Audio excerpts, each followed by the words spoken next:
Hello and welcome to the channel. Incredibly excited to speak to you all today about a board that may be the best board that I've ever reviewed on this channel.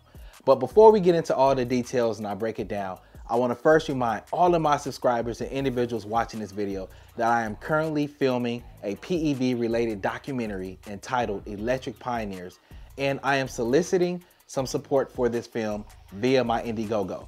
Now you can get in where you fit in and make a donation as large as you would like or as small as you would like. So help your boy out, eat one less hamburger this week and make a donation.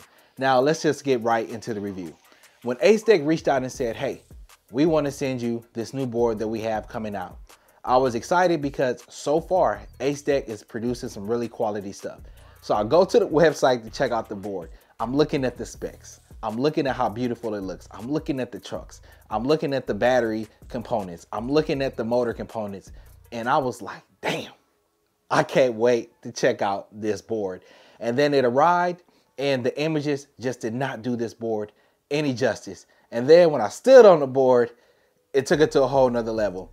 Now, I'm not going to get super techie and talk about all of the specs and go through all of this crazy stuff because I feel like that's been done in a couple of other reviews. And moreover, I think people really want to know, what does that ride feel like for a rider that's about 225 pounds? So that's what this focus is going to be about. So of course, this is a mountain style board. And what that means is the deck is going to have some flex to it. It's going to be somewhat rigid. But then we also, when we look at this deck, it's composite. And we also see that it has the battery components actually on top of the deck. And some would say, why is that so? Because if you're taking this board off-roading, you can't have an enclosure underneath the board getting scratched and bumped and things like that. Now, like me, you probably were wondering, how does an individual ride with something that big between their legs? And I'm accustomed to riding boards where the enclosures are either underneath the deck or they're built into the deck. So that was definitely a question that I had, and I think it kind of goes into the ride feel. And I have to say that it took me about an hour or two to kind of get used to it because the stance is just different. And then when you're mounting and dismounting the board, it's different because you're trying to make sure you don't hit your foot up against the enclosure there. However, all of that was well worth it because after a couple of hours, you get accustomed to it, you get used to it, and it becomes a non-factor. But then this battery pack is off the chain, and we'll talk about that a little bit later in the review. So in addition to it just being a composite deck and the stance being a little bit different, it eats up the cracks and the vibrations. This was one of the boards that I did not mind at all hitting at top speed and riding in the city with all these crazy bumps and such like that, because even though it has some flex, it's rigid enough to hit those top speeds. Really good stuff. And that's going to take us into the trucks. And this is one of my favorite components about this board. They're CNC'd. And the two factors that I like the most about it, and you can look at all these crazy specs on the website, is I like the width of them. And yes, that's what she said. Moving on. But it really helped with the stability. As I alluded to earlier, I'm not a top speed guy. However, this board right here gives me all the confidence in the world to ride this board at the top speeds and feel incredibly comfortable while doing so. Now, in addition to just the width of the trucks, one of the other components that I think plays a huge factor in this board being stable when you're riding aggressively or at the top speeds is the bushings that we received. One of the things that I really liked about this board is that when it shipped, it came with two sets of bushings. It comes with the red ones already installed and then a white set. I believe the white set is a lower durometer. However, for me, the red was where it was at. Got on my red hat as well. And I like this so much because I've been privileged enough to have a lot of boards. And oftentimes when I get a board, I have to go out and buy all of these aftermarket bushings and stuff like that because I am a heavier rider, so I can get the most out of the board. I'm happy to report that I didn't have to do that whatsoever with this particular board. I just got on it and I was ready to roll, and I really enjoy it thus far. Now, for those lighter riders out there, less than 200 pounds, they automatically give you the white bushings, which is great. So you don't have to go out and purchase anything whatsoever. So I'm really liking the aesthetics. I'm liking that it's CNC'd, and I like the material that it's made out of, but I also like the accessories that we got so that we can actually utilize this board to its highest capabilities by getting those bushings for different weights of riders. Now, let's take a moment to talk about the battery setup here. And as I talked about a little bit earlier, the battery, of course, is on top of the deck. And did it take a little while to get used to it? Yes. But one of the things that made this sacrifice well worth it is the watt hours of this battery. This is the first board, and guys, I'm telling you, it is a first. It's not often that I've ever done this. This is the first board that I've taken out to ride, and I didn't bring my charger with me. Typically speaking, when I'm riding, 99% of the time, I'm bringing the charger because I know that I may need to charge.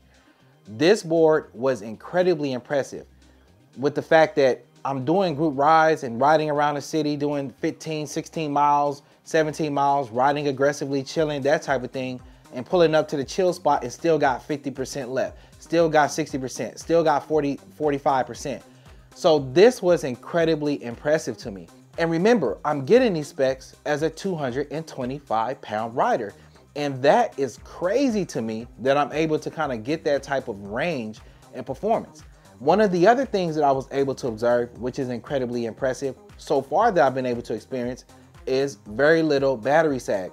I took this board on a group ride. I think it was called the Moonlight Ride. So there's a group out here of riders that actually, they're skaters, like inline skates and stuff like that.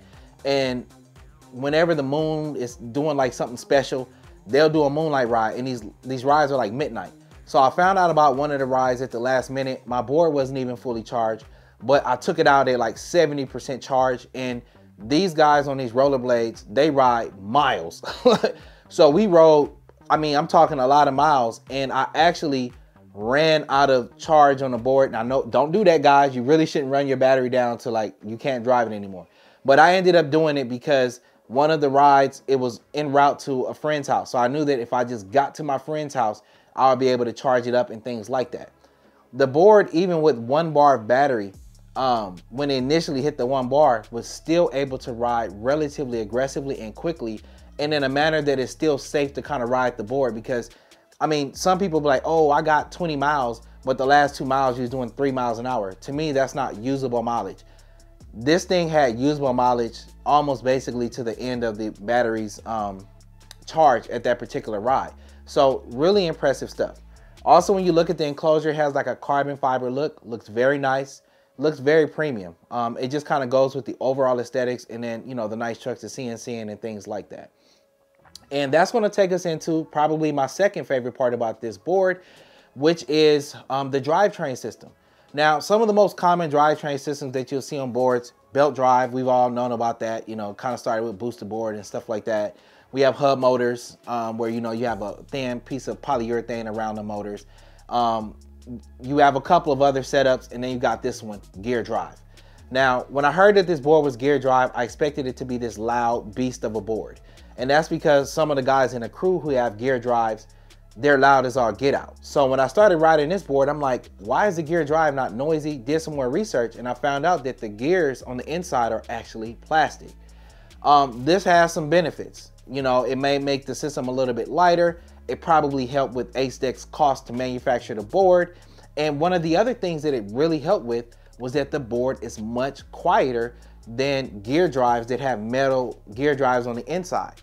Now, the one kind of caveat about that, and it probably would take lots of miles to figure this out, is how long would these last in comparison to gear drives that have metal gears and such.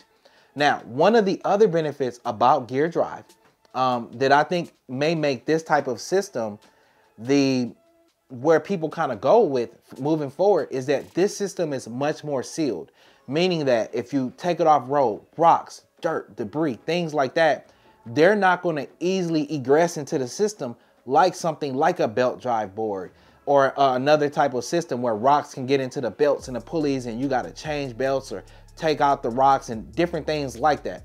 So the fact that this system is set up like this is definitely a win, because it makes it less maintenance. If you're riding it off road, it really kind of helps to ensure that you don't have to worry about things, you know, going array, especially while you're riding possibly in the middle of nowhere.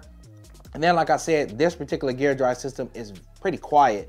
Like, to me, is no louder than belt drive, and is actually quieter than some belt drives. So another thing that's really solid. Now, paired with this gear drive system, of course, they gave us incredibly large wheels. with some good knobby type pattern on there, which is great for off-roading. I'm not really an off-road guy, but to me, where these wheels really shine was street riding. I can run over anything in the city, potholes, almost anything, as long as it's within reason, and feel comfortable that I can ride it and be safe while I'm riding it.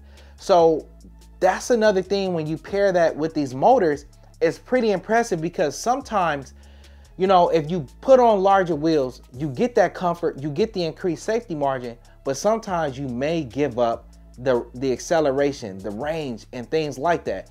But the setup, the way this board is set up, when you talk about the torque and acceleration, it goes great with this system, because even with these large wheels on there, the board is accelerating incredibly quickly.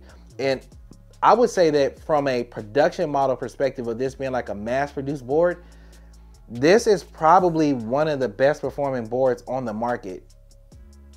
Easily, probably. Really good stuff. And I've seen a couple of reviews where people have done, you know, speed tests and even compared it to the Aries X1, and some people were getting results where this board was faster than the Aries X1, and the Aries X1 is really fast as well. So this is some crazy stuff. And that's going to take me into my nitpick section, and I've basically drooled over this board. I love this board, but of course, with anything, there's always things that one could consider, and then also individuals like yourself may want to know about. One of the things that I don't like the charge port on this board. It kind of has like that two-prong system, and you have to line up the red dots perfectly to put it in safely to make sure that you don't break anything. Have I had issues with it? No, but I don't like this charger port as much as I like some of the other charge ports.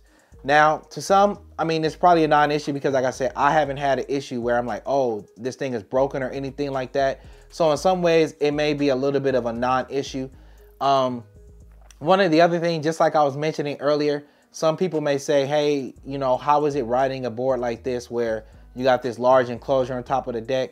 I think it takes a couple of hours to truly get comfortable with it. But when you get comfortable with it, it's well worth it. Like, really good stuff. The final thing I kind of feel like is a nitpick is this board has a lot of functionality in it, guys. This remote allows you to control a lot of different things, braking curves, acceleration curves, all of these kind of things.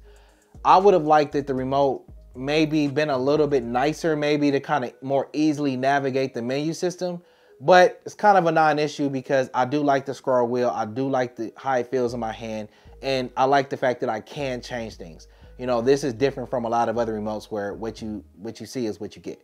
So those are my only nitpicks, and that's going to take me into my final thoughts. Acedeck, killing the game. It is very few companies that have come out of the gate and just kick butt, and they have done that. The Aries X1, kick butt. This one, kick butt. And they just came out with like a smaller mini board type board. I have it over here that I'll be reviewing. All of their stuff looks premium. All of their stuff looks like it's at a high level, and all of their stuff is performing at a high level for me. High top speeds, high torque, high acceleration. This is a product that if you bought it, very few people will be disappointed. You'll probably be walking around bragging, talking about what you got, and it's really a showstopper. When I pull up with the crew with the board, they're like, dang, what is that? What is that board there? Because it is a showstopper, and they're doing a great job. If you want to learn more about this board, maybe even save some cheese with your purchase, check out the link in the description to support your boy. Don't forget about my documentary, and I will put a link below in the description, and I also put a QR code to the side that you can scan. As always, I will see you at the top, because the bottom is too crowded. Peace.